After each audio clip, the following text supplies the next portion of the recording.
Why the ghost metaphor? Yesterday, on the first day of the summit, you already presented yourself in the language of ghosts as people out of joint in their different kind of spaces, whether it's temporal, cultural, political, economical, geographical, territorial, past, present, future. Leadership is everyday judgment and action. So the idea of struggling with the ghost of the past is to domesticate the ghost, is to make the ghost your own, so that the ghost is not haunting you anymore, but is simply reminding you all the time.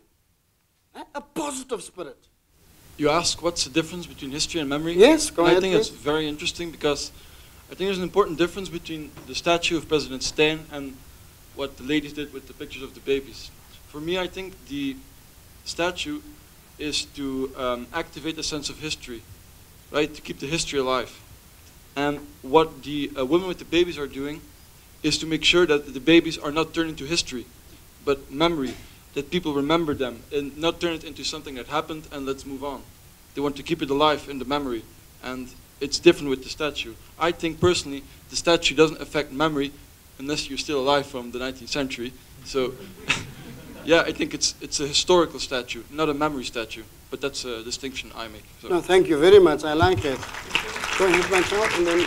I've been sitting here, I think this is an incredible conversation. I've been sitting here actually doing some writing, thinking, reflecting specifically about what I believe Dr. Street said, that the past, our ghosts are intergenerational, and I've been reflecting the whole time I've been here at the ability of what I've seen South Africans be able to do, of hold the past, talk about it interracially, and I've been reflecting very painfully from the United States perspective that I think we've failed to do that.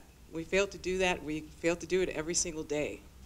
And so when thinking about why is it not possible to move on, I think about seeing and feeling the reality of the outcomes of the past and no one being able to name it, and failing to name it.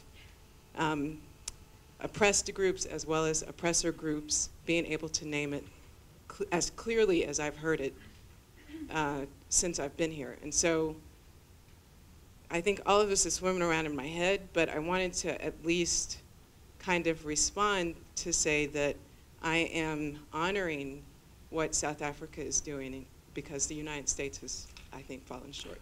Oh, thank you so much.